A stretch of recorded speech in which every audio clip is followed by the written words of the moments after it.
Dan Wiederer. He is the senior writer for The Athletic, covering the Bears. He is the co-host of that Take the North podcast with Mark. That makes me laugh.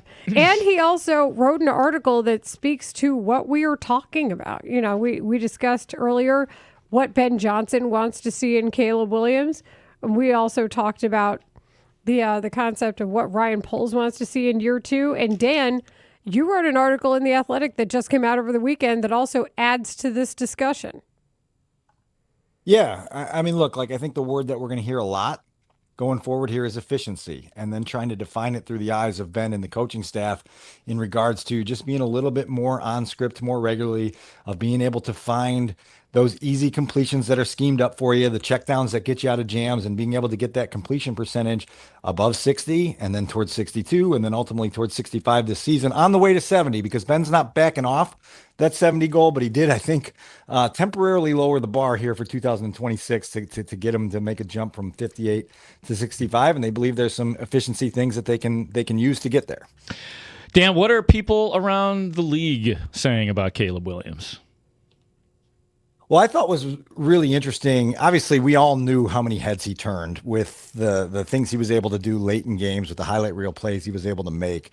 But when you start drilling down a little bit deeper on that and understanding kind of the psychological pressure that then puts on an opponent, it's really real, right? Like, you understand that teams now understand that, you can't count this guy out of a game. And so that creates a little bit of a demand if you're an opponent, if you're an opposing offense. Well, we got to score a little more because we don't want to keep the Bears alive. The defense on the other side has got to feel this extra pressure, even with a 2-score lead, to keep it there. Otherwise, that belief comes in over there. And I had one personnel man tell me last week, you don't fear Caleb, but you have full respect for what he's capable of when he gets hot. And I thought that was a really good way to put it, because it's just that's documented now. All these comebacks, all these big time plays, it's documented now that he's really, really dangerous. And so every team the Bears play next season will start their preparation understanding that. Well, and go ahead, Mark. I was going to say, this is a follow-up to that, and it's about Caleb and it's about Ben Johnson, and you guys cited a source in your article. I think Fishbane and you wrote the article. I want to make sure I give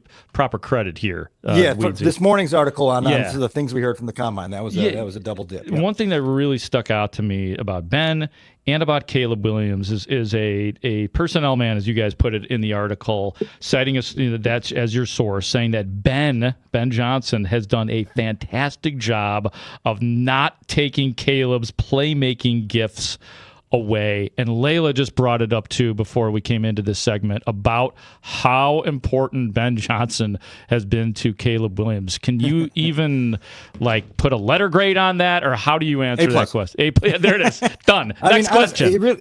It really is, because look, and that's the other thing you hear from people around the league is there's respect for Caleb, there's respect for Ben. But then you put them together and it's like, oh God, those two guys are working together now, and so there is that little bit of respect, I guess, that's there around the league for what those two guys are capable of. We know, Mark, we saw it with our own eyes, heard it with our own ears, that Ben was on Caleb's ass on a lot of different things throughout the early stages of their relationship.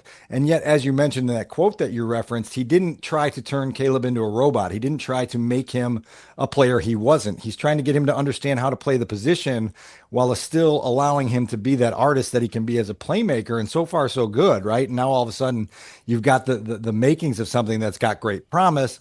Obviously, we know, hearing from Ben again last week, that the message all offseason is going to be, yeah, that was great. Last year was awesome. Wasn't good enough. How do we get ourselves one step up? And there's going to be a lot of steps and a lot of time investment that goes into that. Well, and the thing is, Dan, is when you're talking about combining, I would say even just, and we've discussed this, over a 60% completion rate, say it's at 62, say it's at 64, and what Caleb Williams does from a playmaking standpoint in the league, where you don't necessarily have those opportunities to even get that far in the league every play.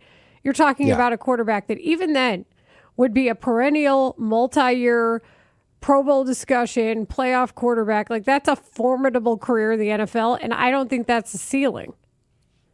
Well, and that's the goal, is to get to the ceiling, right? And so that's why this coaching is going to be as demanding as it is, because this isn't about okay, we've got a middle tier guy that we want to just kind of use to keep us afloat. It's we've got a guy with extra worldly talent in a lot of different areas. And now we are trying to get him to be the engine of something that can win us Super Bowls, right? And so those demands are immense. And look, it may sound like a huge leap to get from 58% to 65% next season, but Ben laid it out for Caleb. He broke the numbers down. He said last season, if you go back through, you just needed 40 more completions across 17 games. That's like 2.4 a game. And certainly you can find a drop here, you can find a missed throw here, a ball that wasn't thrown there. And all of a sudden you start to go through the film and you go, okay, yeah, I can get there. And you create that belief that it's not as far off as it may seem. And so that's the starting point for them as they, obviously they won't get back for a little more than a month into the building at Haugh. But that's the starting point as they get going this spring is to get him to understand kind of the baby step approach to reaching some of these bigger goals. Well, and when you look at the film, some of them are as simple as footwork. I think some of the footwork can cut down on I would say 2 completions a game. There were times where he would luck out his front knee.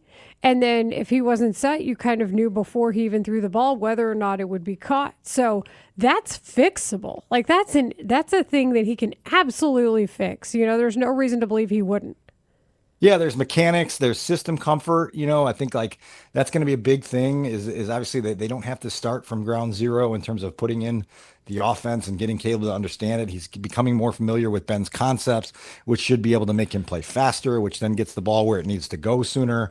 And so there's going to be a lot that plays into this. And look, I think both those guys, you've heard them, whether it be on a podcast with Max Crosby or in a setting at the combine, you've heard them express eagerness as opposed to like dread for going into this next phase of really trying to push the gas and see where they can go. And so I think the whole city of Chicago is kind of sitting there very eager as well to see just what the results of this will be as they get into 2026. Yep, no doubt. And people are anxious to see and find out if Caleb Williams will be throwing the ball to DJ Moore. And in the article you guys wrote, there was a lot of glowing things said about DJ Moore and, being a leader and being a hell of a receiver and getting compared to Deebo Samuel. Also, though, in the article you wrote, an opposing coach, as you guys put it, said it seemed, quote, it seemed on tape that Moore and Williams didn't have a strong connection. Another league source from you and Kevin Fishbane. It's clear to me that Caleb doesn't have a lot of trust in DJ. It does seem like that. So my question is, even if DJ Moore is on this roster next year, how is that stuff fixed between Caleb Williams and DJ Moore, if you believe, Dan Wiederer, that there is a chemistry issue between those two? Well, there's a couple different ways you can take this. First and foremost, you can give DJ a little bit of the benefit of the doubt that he too was playing in a new offense last year, right? And so there was a lot of stuff as a receiver. They put a lot on his plate. And so there's going to be some bumps in the road there. He's also now in a totally different situation than he was in when he got here in Chicago, where he was the undisputed top playmaker in the offense. And now he's surrounded by Caleb and Rome and Burden and Loveland and Swift. And there's a whole group of guys that can impact the game. And so, in some ways, you don't need the production to reach where it once reached, but you do need him to be a factor in every single game. And so working through chemistry, both with the quarterback and with the offense, right? Just kind of getting your understanding for how routes need to be run in this system. What's the timing of things? Where do I need to be when? Can I do that in a way that allows me to be impactful? If he is still on this roster when they get into OTAs, you got to come to OTAs with purpose and go about working on all of those things every single day. I did find it interesting that league-wide, there is a fairly glowing profile on DJ in terms of just how consistent he's been. Everyone in the league appreciates this guy's toughness and how much he plays through, and you can feel it. We know how hard it can be in this league to survive, and DJ's caught everyone's attention with that aspect of things. Now it's just, okay, how do I go about being a really impactful playmaker? And what's been just the head scratcher for everyone is DJ's been really productive with bad quarterbacks, and then he got the most talented guy he's ever played with, and it fell off. And so it's a little bit of a riddle that no one's solved yet. Well, I think part of it is when he's been open, it hasn't been within Caleb Williams' vision. Like during the play, maybe part of the reason the targets haven't happened as much is because DJ wasn't really open at the perimeters of the play. A lot of times he'd be open in traffic or something like that, and that's really where he does his best work. And I don't necessarily think that's when Caleb was able to throw the ball. So I think some of it has been timing just based on who was available to throw the ball and catch it when Caleb Williams was available to actually throw it in the play.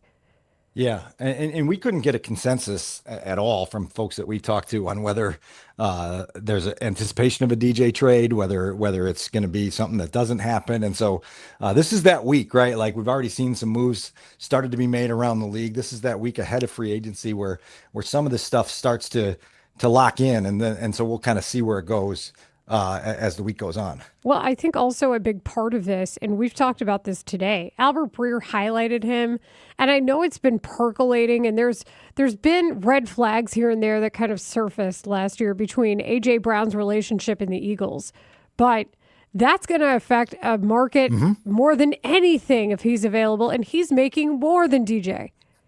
Yeah, right. And so like those calls will go out, teams will express interest, and then all this stuff gets really fluid. It's similar with Crosby in some extent, where you're just everybody's kind of surveying their own landscape and then piecing it together with all the other teams that are out there. And so it's a really interesting week.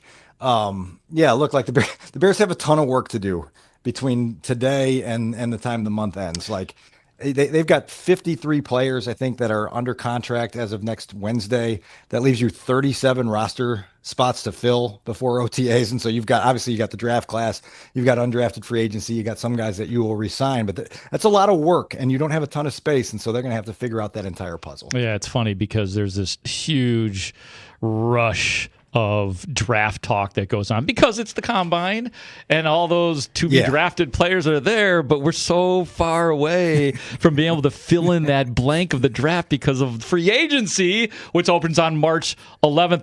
But I'm still going to ask you, Dan, did you feel a certain way about number 25 for the Bears in the draft, or anything as it pertains to this year's draft and the spots that they have, even relative to last year when they had the 3 second-round picks? So you've gotten to know me well enough now to know that like April 1st is when I start looking at the draft seriously. Now that said, I have to do a mock draft with Kevin Fishbane for this week at The Athletic. We've got to go through all 7 rounds of the Bears draft and put together another class there. And so we're in the process of doing some of that today. I think that the Bears are going to be able to find a starter at 25. They're going to be able to address a position of need.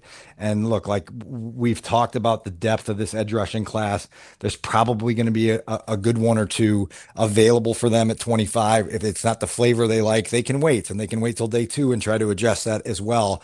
And so I think they can go a lot of different directions. But again, free agency is all about setting yourself up for that flexibility. Right. And so what they do here in the next 3 weeks is going to be pivotal to filling a lot of holes, even if it's not like the ideal fill. You just want the hole filled so that then if the board breaks a certain way, you can react and pounce and again, live by that best player available philosophy that so many teams want. Dan, I know you were in on the mystery of last week. Have Which you one? been able to figure out which Mystery of Achilles Christ. Daya Odengbo tore in 2021? I have not been, and I have not. We can put that on the pecking order of things to get into this week. Oh, it's been something that has been crowdsourced. Don't go to AI. AI will overlap terms and make it a mistake. I looked, I could find an, his, the, it, but nothing about whether or not it was the left or the right. Nothing. I've had editors at the Tribune over time who have been hyper vigilant in making sure you know which side of the body injuries occurred on, and so we're pretty. We try to do that at every point you can, and that's why your eyes in the locker room are important. You know, you see a guy hobbling around, you can understand which side of the body his knee injury is on, right? It says knee, and when you say, okay, that's the left knee. But yeah, we'll look into that, figure out what that means. Obviously, it relates to the pass rush discussion that we're talking about, and the Bears need to get more out of the guys that they currently have under contract. And Dio's got to be a big part of that because they made an investment in him a year ago. Were you surprised to hear that he's going to be back? Sounds like he's going to be back for training camp. I don't know that I necessarily expected that.